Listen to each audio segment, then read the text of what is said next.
We always want there to be this connection to the market, but the connection might be an insight gained in one area that you're applying to the area of cyber, and that's what creates an innovation.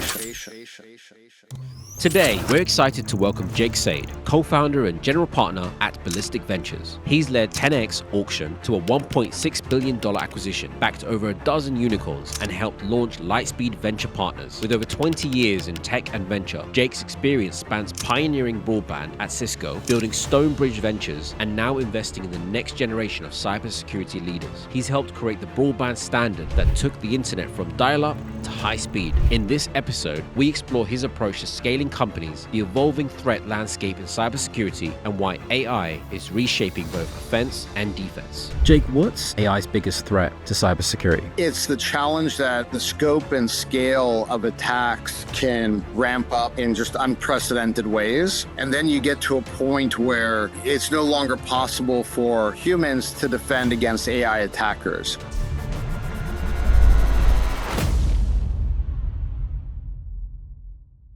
Jake, cyber threats are evolving faster than ever, especially with the evolution of AI. What's the one blind spot in cybersecurity that keeps you up at night? Yeah, there's not one blind spot. I think there's kind of many vectors. And, this is the thing about AI is that it really allows adversaries to carpet bomb different attacks. One area, of course, is obviously how synthetic media allows the adversary to create socially engineered attacks. Now, I could get a text that is highly tuned to me that gets me to react, that gets me to engage in a conversation, that potentially gets me to share something I shouldn't be sharing, thinking that I'm talking with somebody who is trusted, who shouldn't be trusted. How specifically is this manifesting itself? Well, there are companies that are losing not 6 figures, not 7 figures, but 8 figures in an attack where somebody shows up who looks like the CEO, sounds like the CEO, says you have to wire some money right now. This is on a Zoom, on a video call or on a phone call. And turns out it's not the CEO. That's been one big vector, is synthetic media causing social engineered attacks. Another big area that we've seen is all the different typhoons. If you've heard of Volt Typhoon, Salt Typhoon, this idea of what we call living off the land attacks. And these are attacks where adversaries can live inside our systems. They're not stealing anything at the moment. They're not breaking anything. They're not deleting anything, but they're waiting to be activated at a certain moment in time. Then they can do what they need to do because they have full access and they're in the network, and they could be in those networks for years. You could think about it as the cybersecurity equivalent of a sleeper cell, waiting and inside. And when the time's right to activate, then they get activated. Across the board, cyber is causing certainly a lot of economic challenges for enterprises, and not just for the enterprise, but for the highest levels in the company, for the C-suite, for the board. Just unpacking the second example you gave, how do they even get into the system? Sometimes it relates to that first part. Right, a socially engineered attack. We saw a report from one of the big cybersecurity vendors recently that most breaches today have no malware involved. If you remember back many years ago, we were always worried about, you're going to get a virus, and the virus is going to give access to adversary. Now, adversaries get access again through these socially engineered attacks. We click on a link, we click on something on our cell phone. Certain individuals, there's 0 days that can be quite effective. A 0 day is an exploit that nobody knows about that doesn't have a patch today. So implicitly, your system is vulnerable. And some of these 0 days can be what are called zero-click 0 days, meaning you don't have to click on a bad link. You don't have to take an action. Just by the nature of opening something, you might open, your messaging app. You might open an app that's compromised on your iPhone, and voila, you're compromised. But a lot of times, credentials are stolen through brute force attacks, through socially engineered attacks. Oftentimes, systems are not upgraded. So we have this concept of hygiene. Hygiene is, your system should have kind of the most modern and current operating systems, applications, all the components on your network should have not be using the default passwords. Turns out in most organizations, the hygiene is not great and it's difficult, it's costly to maintain good hygiene. And especially in parts of our infrastructure that are less, they have fewer resources to apply to cybersecurity. So think about, our critical infrastructure around, utilities, gas, electricity, water systems. The budgets just aren't there to maintain the best hygiene, to maintain the best cybersecurity. And so adversaries can use just the weakest link to ultimately get into the system. And so that creates kind of an ability to go in without using malware today. How does a company today protect itself against these sort of attacks or threats? Yeah, again, I think it does start with this concept of hygiene. Is that, just doing the basics is very powerful. Yeah. Making sure everything's up to date, making sure you're not using default passwords on any systems, using multi-factor authentication, which many organizations don't use. And one of the challenges for business is how do you balance cybersecurity, which might slow people down? It's going to take me extra time to do my MFA login. We all hate that, with being more secure. And I'd say one of the things that we really look for as investors is a next generation of cybersecurity companies that actually allow the business to move faster and make the company more secure. So, we hope that, you'll see an evolution of next generation solutions that actually take that friction out. That's, I think, the interesting opportunity is to not compromise between running fast and security. There's a lot to unpack when it comes to investing. You founded and are running the incredible Ballistic Ventures. So I'd love to dive into that. But I also want to start to the very beginning, because after leaving MIT, you were part of pioneering something really special that we all use today. Let's talk about that. You were part of a startup within Cisco, which pioneered broadband. That's changed the world today. Tell us about that. Yeah, it was a very lucky opportunity. When I graduated grad school, we're just on, kind of this cusp of the internet being more broadly used. The world was on dial-up. I was 22. There was somebody that had this realization, well, there's a couple different wires that go into every home in the country, and that's, your telephone wire, your cable wire, and your power wire. And there was a race that was on to see which wire could be the most effective for taking the internet from dial-up to broadband, which, 50 times faster, always connected. And so there was a group of smart folks within Cisco that said, hey, we can make the cable network, one of those important pipes. The idea was to create a new standard that would be cost-effective, secure, scalable, interoperable for doing that. And so joined this group when we just had some beta product. We wrote a standard called DOCSIS, which became the standard for how high-speed data runs over cable networks. Ultimately grew that business from pretty much nothing to $1 billion run rate in 2 years. Because it turns out broadband was a good idea and people wanted it. And so, yeah, very, very special opportunity. That's actually where I first got exposed to cybersecurity, because I had this idea that if you go from occasionally connected to always connected, you had to change the cybersecurity paradigm. It was part of my kind of core value, which took me through many different phases of my career. How do you do good and do well? How do you try to create a big business, but ultimately have a big positive impact on the world around you? And I saw broadband as this way to take the world from dirt roads to 5-lane superhighways. And I thought that could just really positively impact people's lives in many different ways. That's incredible. Jake, how did you get into venture after that? This was 2000, very, very cottage industry. Went to kind of an MIT alum dinner and bumped into one of the partners at a venture firm called Thre Venture Partners, which was actually one of the oldest venture firms in the Valley, started in the mid-70s. And their claim to fame was being the seed investor in FedEx when that was a startup, along with many others. So right place, right time.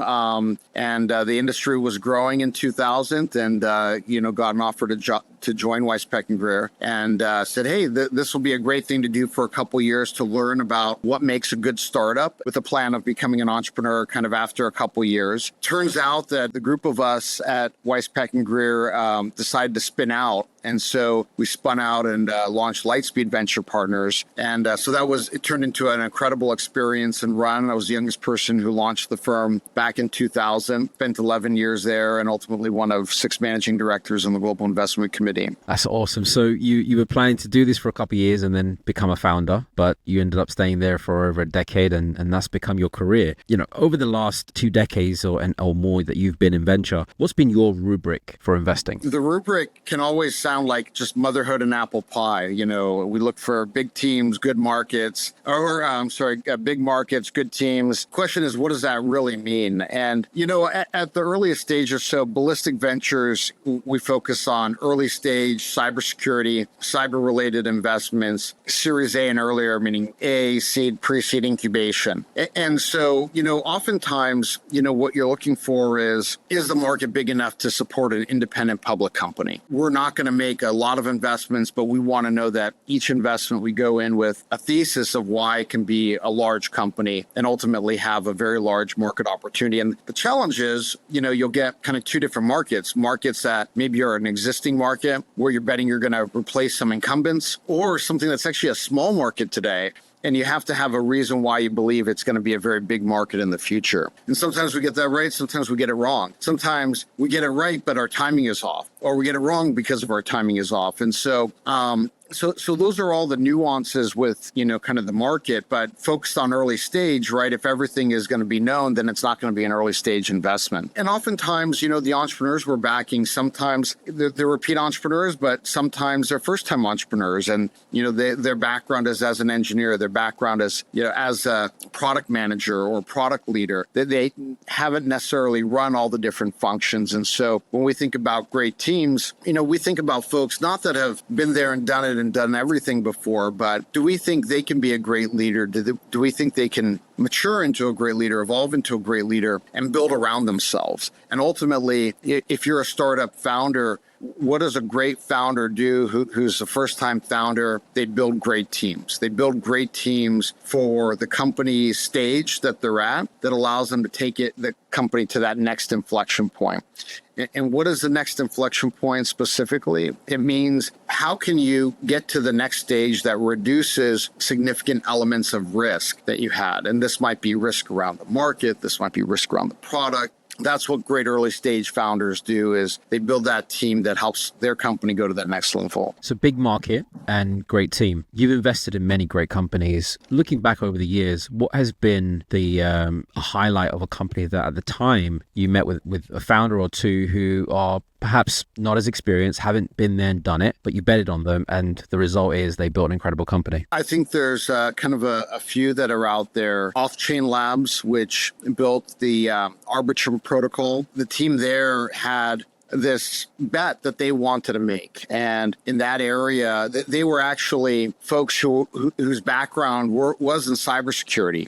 They were PhDs and professors at Princeton University. And they said, look, we could apply principles of cybersecurity to making Ethereum more scalable. Going back to big markets, was that a big market at the time? It wasn't. You say, well, making Ethereum more scalable, that's great, but isn't Ethereum going to do that? There was a bet in this investment that the way to make Ethereum more scalable was through a layer 2 protocol. But the world could make Ethereum scalable through Ethereum doing its thing. This is why that big markets, good team, motherhood and apple pie, gets into more detailed nuances. And specifically, oftentimes at these very early stages, you don't know exactly which way the world is going to go. And the idea is, if it could go one of 2 ways, if it goes the way you're betting, then you have a chance to build a big company. If it doesn't, well, then you lose 1 times your money. That's actually a reasonable trade-off. If you can make 100 times your money if it works, and you lose 1 times your money if it doesn't work, and you have a thesis as to why the world will go in your direction. And again, maybe you're wrong, but you have a thesis. That becomes the nature of venture investing, and they went on to build a very exciting business in the crypto ecosystem, one of the leading layer 2 protocols. Same thing with when I met Evan Reiser at Abnormal Security. I think there was a notion where he said, look, there's a traditional email security gateway market. But there was a new attack vector that was not based on the traditional malicious links, malicious attachments that the incumbents like Proofpoint were well tuned to do. Evan's approach was, look, we could kind of add this layer of intelligence on the side next to Proofpoint and have this opportunity to complement what people have. But there was a bet that if you could get that real estate side by side, ultimately you could even ask the question, why do I need Proofpoint? Why do I need the secure email gateway? Why can't what Abnormal does subsume this large existing market in addition to this new area that they were focused on, which was business email compromise? Again, kind of an opportunity to say, look, let's, kind of find a very clear insertion point. Let's make a bet on which way the world could go if things work out. Evan did just those things that, I talked about with, great entrepreneurs. He built a phenomenal team and, kind of leveraged the strategy to insert and then expand. Going back to your time at Lightspeed, what were the biggest lessons that you can take from that time, that perhaps failures that today when you're thinking about investing or how you run Ballistic Ventures, you look back and you think, that's what I did back at Lightspeed. I don't want to repeat that again. Yeah, I think one of the things is always to be thoughtful about cycles. It's very, easy to kind of in the moment, hey, we're AI is all the rage and everybody is looking at investing in AI companies. But to understand that there's a broader cycle here at work, to try and assess, and it's very hard, how to think about the cycle. And so what it means ultimately is when things are terrible and markets crash and we're in downturns, not to be overly bearish. And that actually is generally a good time to invest. But then when everything is great and it seems like, the trees grow to the sky, being mindful of, well, it turns out trees don't grow to the sky. And you have to be thoughtful about where you'll make investments. And, in venture, you make your money on the sell, not the buy. And so you want to be in great companies, you'll pay, market prices, but being mindful of that, right? And being mindful of these different parts of the cycle, knowing that cycles ultimately, change, that you ultimately go to another part of the cycle over time. And so not being overly bearish, overly bullish, but trying to have a consistent approach to high quality investing. And you were part of all the cycles, really, right? The internet cycle, the mobile cycle, and the cloud right before the AI. When you look back at those cycles and you see what's happening now with AI, is there an element, or at least a couple of years ago when ChatGPT came out, was there or is there today still an element of FOMO as far as investors are concerned? Yeah, but I think it's also this notion of, things that are short-term, underhyped, long-term. I think there's also a notion of the non-linearities that exist in these fundamental new architectures. And so I think, while there is FOMO, it's kind of natural. And this goes back to being mindful of the cycles, being mindful of, hey, if you invested in Google at a high valuation as a private company, that's okay. If you invested in pets.com at a high valuation, that wasn't okay. Well, what's the difference? Ultimately, you get very important differences in business models, competitive modes. That becomes really the next layer down is, it's okay to think about, FOMO in the sense of you want to be in great companies, but then what is it about this business model, the team, the opportunity, the competitive modes, potential network effects that really can make it a truly valuable company versus many other businesses that, they're doing something really interesting, but ultimately it gets commoditized. And look, I think we've seen that in elements of AI. There was a time where vector databases were viewed as, hey, this is this fundamental piece of infrastructure. It's a new architecture that's going to power the next wave of AI. That's all true, but it turns out everybody was able to offer you a vector database. And so it didn't necessarily become an area, at least as of yet, that created tremendous value. Now, time will still tell, but I think it's one of those areas that became harder. But again, this goes back to the nature of venture, which is you go in with a thesis and the world can go one of 2 or 5 directions. But the bet is, okay, if it goes in my direction, you can make 100x. If it doesn't, you only lose 1x. And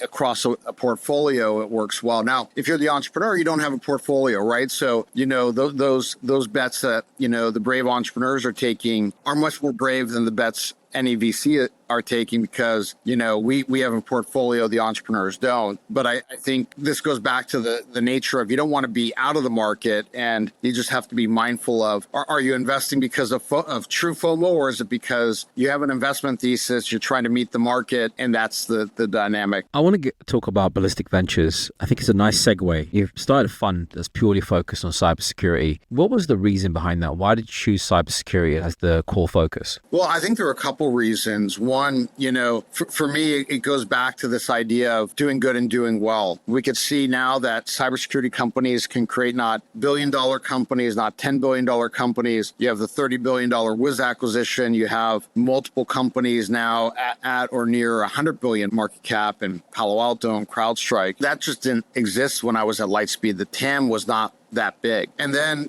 really correlated with that is we live our lives based on cybersecurity working or not. If it doesn't work, can't get on the plane to see our parents. We can't go to the hospital. We can't get in our car. You can't go and buy a coffee. You can't do anything if cybersecurity isn't working. We see, from the wars going on, turns out the root of our kinetic weapons are now based in digital surfaces. If you're kind of on the board of Toyota, let's say, if there is, God forbid, a hacker that, creates accidents in a self-driving world, and you're on the board of any car company, and that happens to your car company, how many cars get sold the next day? Probably zero, right? And then there's a crisis. The CEO of the board might not be there the next day. And so this combination of kind of protecting our way of life and doing good, as well as being able to build large companies and doing well, was, I thought, a unique opportunity in venture. And I think we saw an opportunity across the founding team to hopefully build a legacy platform that,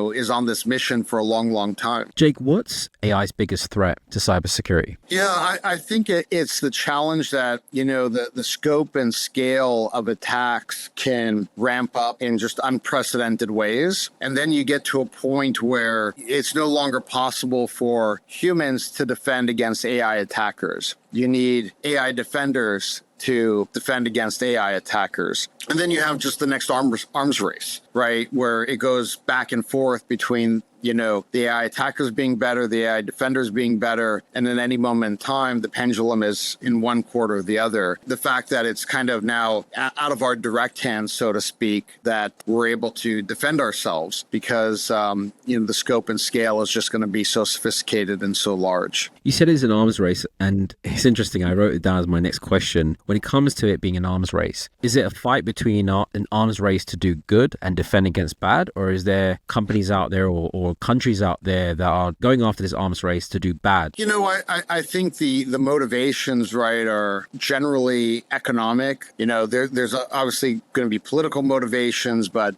espionage, IP theft, market manipulation, ransomware, people looking to generate dollars based on, attacking organizations. So I think there's, a lot of motivations from individuals to nation states to execute attacks. And then, the defenders, I think, have to, in the case of the U.S. at least, it, really has to be a strong working relationship between our government and our government institutions and our companies. Because ultimately, the more data you have as a defender, the better you are at defense. And the more, we could have these public-private sector partnerships. Not always easy. It's hard enough for the private sector to coordinate amongst themselves, much less public and private sector. But I think that's kind of the important need in this world is a strong communication and collaboration across all the stakeholders. Jake, as far as your portfolio is concerned with Ballistic Ventures, the level of support that founders are looking for today, it's hard to come by when it comes from investors. There are great investors like yourself, and there are investors that just write the check. But you've built a very unique firm focused purely on cybersecurity, and you've got a number of companies in your portfolio. What type of support are the founders within Ballistic Ventures that being part of that portfolio getting? Yeah. And this is, you asked the question, why does the world need another venture firm? And we thought we could really bring something different to the table. Our model of just going Early stage means that, when we make an investment in a company, it's not a call option for a future financing. It really is, we're all in with the founder right from day one. The fact that we're sector focused means all of us help all of our companies. We have a core value. We say all for one, all of our partners for each and every one of our companies. And that's very doable because every day, I and my partners speak to customers that matter, talent that matters, partners that matter for a cybersecurity startup. And so we're able to really deliver on that promise.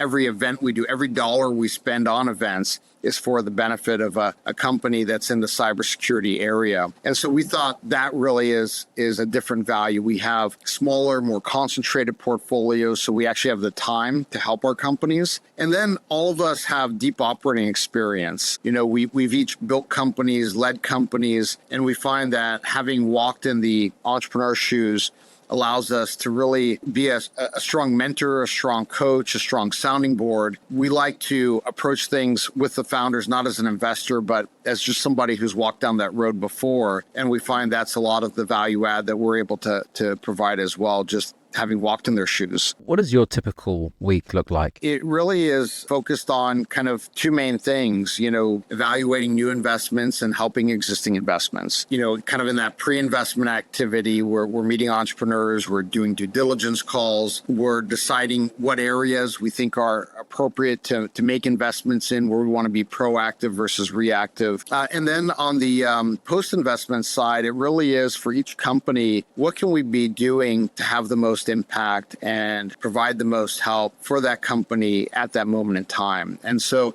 it really can't be a one-size-fits all post-investment, because obviously every company has different needs, but it's really staying close with our founders. Even though we might have board meetings once a quarter, once a month, depending on the company, we're talking with our founders all the time to really figure out what's top of mind for them and how can we move the needle on that. And again, not just for the companies we're on the board of, but this all for one value we have. How can I help my partners' companies and vice versa? They're helping my companies. If you had to bet on one emerging cybersecurity threat that will define the next decade, what would it be? It's clearly AI and the ability for attacks to be at massive scale in an autonomous way. The challenge with that is, think about like when the iPhone came out. It was a game-changing phone, but you would have never predicted all the ways we use the phone today. You never would have predicted Uber, right? You never would have predicted, just the other, hundreds of billions of market cap companies built on the fact that we now have a phone in our pocket that's a powerful computer. And I think that's the trajectory AI is going to be on. I think because it's going to be so nonlinear, the threats from it will be nonlinear. And you can't just sit here and predict it, but, that's why I'm giving you a little bit of a generic answer where I think scale and autonomous nature of attacks, that's really the thing we have to worry about, because when it's no longer dependent on a human behind the keyboards and, things can just get compromised, then that becomes a very hard problem. So building companies that are building AI to defend against AI. So that's where you need to go back and say, look, it's going to be AI that defends against AI. We also know that, AI is being used to find 0 days. What I talked about before, this notion that there are weaknesses in software that ultimately have no existing patch. And that's, something very, very exploitable. Well, the ability to find those is going to go up exponentially, because now you'll have AI taking apart code and looking for those flaws. And the challenge is, the stack is becoming increasingly decentralized, right? And so the notion that everything is going to get locked down is almost impossible, because an organization is going to be focused on how do they move quickly, how do they run their business, how do they adopt and innovate. And as you're adopting and innovating new technologies, that creates new surfaces to be poked at. And now, again, you don't need people to do that. You have AI agents, multi-agentic systems that can do that. Jake, as far as the lifespan of a startup, going back to your time at Lightspeed Ventures, if I remember correctly, from the books I've read about venture, usually it's that 8 to 10 year period when VCs tend to see, or at least like to see, some sort of return or an event. With AI today, is that time gap starting to close as far as how quickly VCs are expecting a return on their investments? I think it's more about what does it take to build a public company. 8 to 10 years is kind of the time frame to build a large public company. I think there'll be companies that have great exits shorter than that. AI can accelerate that. People are seeing phenomenal revenue growth out of the gate. But building a public company, and I should say public company, that's maybe a bit of a misnomer in today's world, because companies have opportunities to stay private a long, long time. And from an early stage investor standpoint, there might not be any difference between you're public or you're valued at 30 billion. You could, again, look at the Wiz acquisition. That's better than any public company that's been out there. Companies that are doing private rounds at 20 billion, 40 billion. As investors and early stage investors, it really is, how do you build a large company? And that generally takes time. Will that happen faster with AI? We're in a window now where people are seeing amazing growth, but I think it still takes time to build an organization of scale and repeatability. My bet, does it come down, do you start having these companies, created in 3 or 4 years? Yeah, there might be exceptions, right? Look, Wiz, was in a phenomenal story over the course of 5 years. Phenomenal story over the course of 5 years. But I think those are going to be the vast exceptions. What makes them exceptional? Yeah, certainly starts with the team. You have great teams that pull together, just an organization that can execute incredibly well. I think, their focus on special markets. And, this is something, right? Wiz took an approach, certainly as the cloud was growing, to, provide something fundamental to anybody using the cloud, which was cloud security, and inserting in a way that was very low friction, very high time to value. Same with Abnormal. I'd say the variety of companies that are out there that are doing incredibly well, it really is, you show value very, very quickly. And then that value is going to be horizontal. For us, we're B2B, mostly B2B investors, horizontal across enterprises. And so a lot of times organizations and startups, the value is less clear. The value takes longer to realize. There's more friction to insert into the customer. Customer has to essentially take more risk to get value out of you. And I think these other organizations really found a way to reduce all of that friction. And again, at the same time, building a strong team to help them scale at each level. Jake, as far as the concept of product market fit, let's take Abnormal Security as an example. Phenomenal success. But as far as product market fit is concerned, is that a one-time event, or is that a constant factor in the way you think about how you develop the product, how you iterate, perhaps how you develop further products within the same organization? Yeah, it's absolutely, it's a constant iteration. It's not just Abnormal, companies like Veza, where Ballistic invested, they started with, again, kind of this very low friction, very simple idea of like, who can do what with my data? And this idea of visibility. And then Veza said, look, that visibility, creates great value, but now we want to capture more value. And what can we start doing to capture more value? Well, we could start helping with implementing controls and policy, and they're in this area of identity security. And so how do you do the, life cycle management of an employee and their respective identities and what they can and can't do? I think the best companies really, are constantly evolving their product to start with think about it as a beachhead. It's low friction, high value, and then capture more real estate as they go along. Jake, what makes a perfect founder, especially the CEO? From all the investments you've done, what's been the trend? Yeah, I think perfect is not a great bar, right? Because I always think about it as, look, you can say, well, isn't the perfect founder somebody who sold their last company for $2 billion and they did it all? Well, that person might not be hungry anymore. They might not have the fire in the belly. They might, want to fly around on their jet as opposed to, making customer calls, right? Even the most successful founders are not necessarily perfect founders. So it goes back to, what are you hanging your hat on, with regards to that team? Do they have an insight? Do they have what we like to think about as extreme founder market fit? They really understand that industry. They understand the nature of the customer, the nature of the problem. They have an important insight around that customer, that problem. And and then they have an approach and a business model that you believe can really be durable and have increasing moats around it versus something that once somebody finds out their smart idea, the moats start disappearing and it's a race to the bottom. Physicists talk about space and time and they say, well, it's really space time is one thing. I would say, there's founders and markets, and it's, kind of founders and markets that are kind of this glue connected to each other inextricably. And you're looking at the sum total of that. And, as an early stage investor, you're going to take risk. It's not going to be perfectly known. Otherwise, it would be a public company or be a bond. But with that investment thesis around the founder and the market opportunity, then we're making our bets. I would say it's never perfect. Jake, as far as our listeners are concerned, a lot of them are going to be founders that are listening, and some are not founders but future founders. How much of the founder's background and the success of the problem statement they want to go after needs to correlate? So as you said, founder market fit, does their background need to correlate? We certainly like to see it, but founder market fit can be indirect in the sense that somebody might come from a different area, which gave them an insight into cybersecurity. The founder of Veza was really a data person.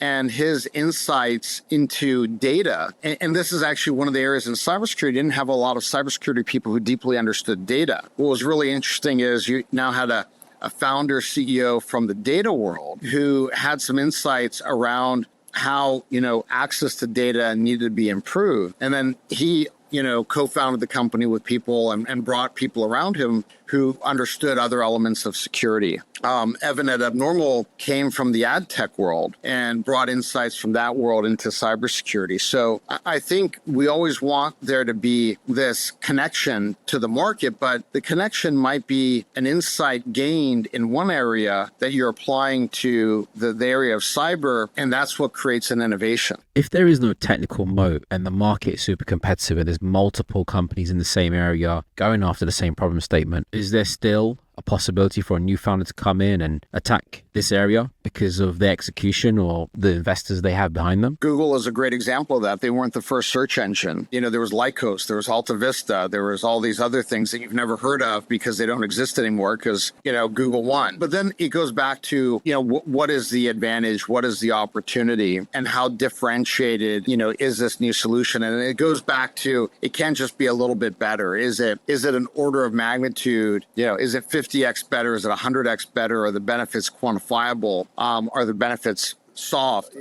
How easy is it to get the benefits? Is it low friction, or does customer need to jump through lots of hoops? Sometimes things are tackled through a very different, kind of lens of who the actual customer is. And so in application security, we've seen this evolution of security shifting left, right? More and more to the engineers. And so you had traditional application security selling to CISOs, and then a wave of companies said, well, what if we, make it easier for engineers to adopt? And so they think about their customer differently. And so even though there was kind of this red ocean of competitors in application security, they redefined who had the problem, who needed the solution, and what that solution should look like. I think even when there are a lot of competitors, there are creative ways, to go in and disrupt the market, right? This is ultimately what we're in the business of doing is disruption. And so that opportunity is always there. Jake, how does UI and UX play a big part in the success of a product as far as enterprise is concerned? I think it's never been more important. I think, there's a notion where,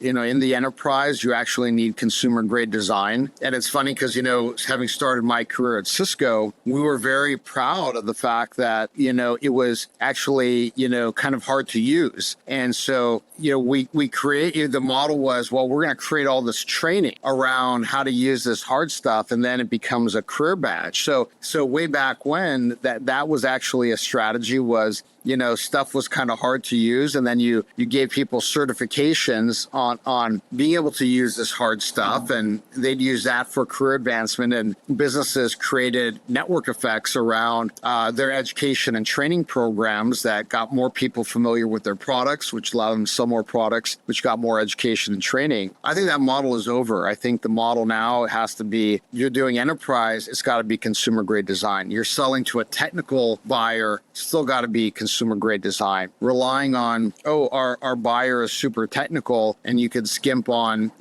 design. Well, that just creates friction. Friction means longer time to market, longer, proof of value. And that's just not acceptable in this world. So UI UX is important, having a strong team, big market. What about GTM? How do you think about the strategy of go-to-market? Is it specific to each company or is it a universal secret recipe that you apply every time? There's playbooks. So it's not like there's 1,000 playbooks. It's not like there's kind of one playbook that works. I think it really is understanding, your particular company and opportunity, the competitive set. I'd say to me, what are the pillars underneath, these different playbooks? And it's, the reduction of friction, the acceleration of showing value, the ability to really create moats as you get customer adoption such that, you're not in a situation where you get into the market, but then you wind up not being able to keep your market position.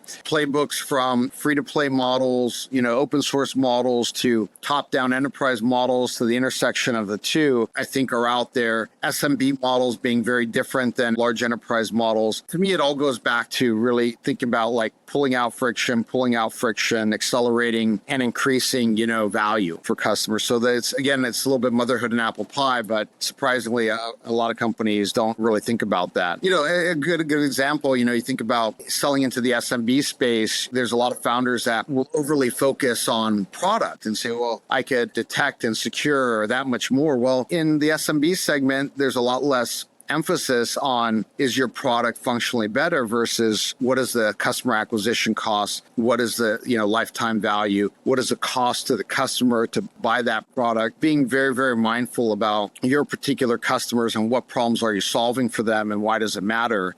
I think, again, are kind of the pillars underneath the different go-to-market playbooks. Jake, once a company goes GA, how important is marketing to the company's success? Obviously, different forms of marketing are very important. Again, it depends on the business. We see obviously in a lot of cybersecurity companies where you have a top-down motion, marketing is ultimately there to feed a sales organization and you're trying to figure out, okay, are you building enough top of funnel to be able to support a business plan? In this day and age, there are different ways to build top of funnel. I think some companies have to think about what part of marketing is better to focus on.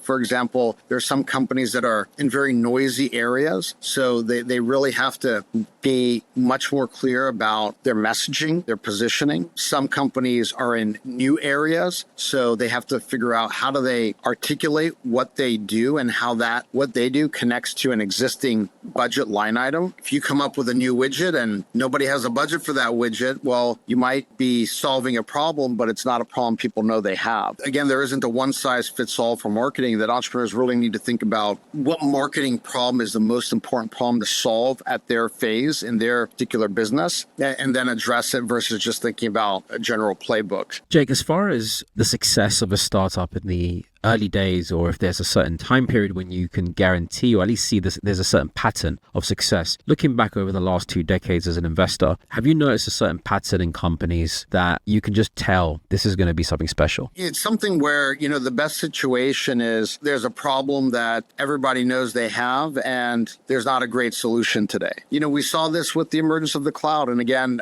companies like Veza saw this where before they even had a product, people wanted to give them purchase orders. And they said, okay, let me, help you get visibility into who could do what with your data in the cloud. Turns out everybody had the cloud. Nobody had that visibility. If you're the head of security and you don't know who could access what data, that's a big issue. It's obviously incredibly horizontal because every big and small company was using the cloud and is using the cloud. I think that's kind of the best opportunities is where, there really is this pull from the market. But then it becomes, what do you do with that pull? How do you then take that pull and turn it from your initial beachhead that you landed into a much bigger business. And that's again where, the next level of building the right team around you, thinking about the right product strategy, all of those things have to happen to grow into a public company ultimately. Jake, going back to the beginning, at 24 years old, you were part of launching and building a successful and what is today a tier 1 VC firm with Lightspeed. And now you're part of founding and building Ballistic Ventures. What's the plan with this firm? Is it to become the number one in cybersecurity as far as venture capital is concerned? We think we offer entrepreneurs something special and different, in terms of a level of support, not just in words, but if you talk to our companies,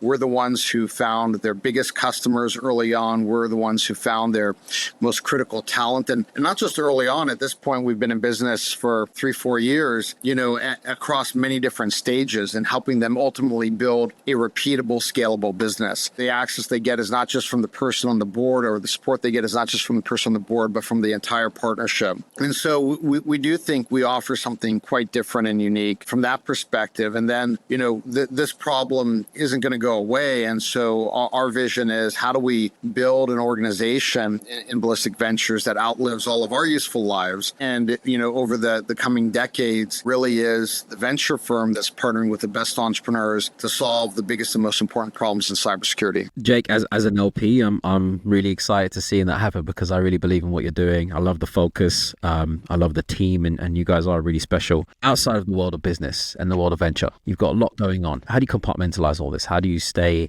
focused in work, but what do you do outside of work? Yeah, family is very important for me. Health is very important for me. So as they say, it's not work-life balance, it's work-life integration. And, to me, the best kind of mental model of that is this idea that balance is not like every day you've got perfect amounts of each component of life that you're filling, but balance is kind of more like this, over the course of, a week or a month, where you're going to be focused on one thing and then you're going to be focused on another. And that's, to me, the best mental model for balance is you got to change your time constant for balance. Balance is not a time constant of a day, but it's a time constant of a week, a month, a quarter. And so you use that mental model to, try to, focus on things that are important. And then, when I think about those three pillars of work, family, health, then it's cutting out things that aren't in those three buckets, coming up with your do not do list. And it's easy to get pulled in a lot of different directions. The importance of saying no, it turns out that's important. And so you can maintain the focus on the things that matter. Time is a huge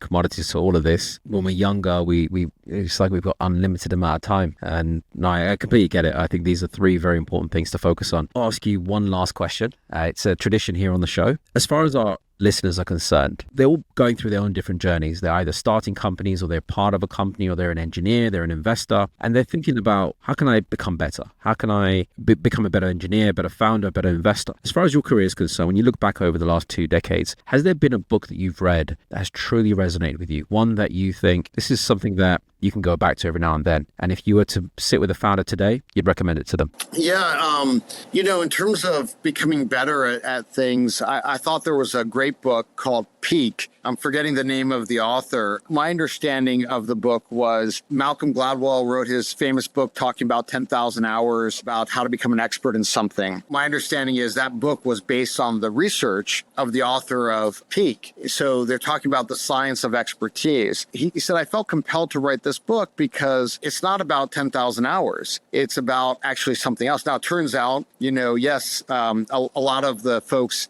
had 10,000 hours in common, but turns out the best people in the world did 10,000 hours, and the people who were not so great also did 10,000 hours. So that wasn't the differentiator. So this book, Peak, talks about, really the science of expertise and building expertise across many different areas, whether it's stuff related to health and kind of the physical element of expertise, or, thinking about careers and work and life. And so I'd recommend that book. Appreciate that. Jake, again, it was a pleasure. Thank you so much for making the time to join us today on the show. And I'm looking forward to doing it again, hopefully next time in person. Thank you so much, Jake. Likewise for us. Thank you so much. This podcast was brought to you by Serrana Labs and powered by Harrison Clark. At Harrison Clark, we're at the heart of Silicon Valley's evolution and at the intersection of search and venture, funding the companies shaping the future and connecting them to the most elite cloud, data, and AI talent. To learn more, visit harrisonclark.com. If today's episode challenged your thinking, then share it with someone who's driving innovation. For even more insights on achieving product market fit, subscribe to our newsletter, the PMF Playbook, where we break down the journey from zero to product market fit. Visit thepmfplaybook.com. For more episodes, follow us on social media or visit insidethesiliconmind.com. Until next time, stay curious, stay consistent, and stay inside the Silicon Mind. See you soon.